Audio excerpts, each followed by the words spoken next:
Healthy weight loss salad recipes. Here we have some healthy and delicious salad recipes that are generally low in calories and packed with nutrients. 1. Mediterranean white bean salad. This salad is full of protein and fiber from white beans.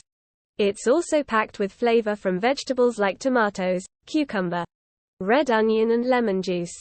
Ties it all together. 2. Greek pasta salad. This salad is hearty and satisfying with a great source of vitamins and minerals. It's made with bowtie pasta, feta cheese, fresh vegetable like cucumbers, tomatoes, green bell pepper, red onion, olives, and a simple vinaigrette dressing. 3. Cucumber and avocado salad. This salad is a great source of protein and healthy fats. This salad is a combination of sliced cucumbers, sliced avocados, chopped green onion, drizzle lime juice, red crushed chili, and olive oil. 4. Chicken Caesar salad. This salad is a classic for a reason.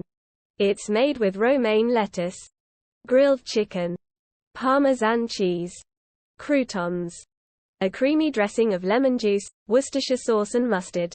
These salad recipes can be a healthy and delicious part of your diet in your weight loss journey.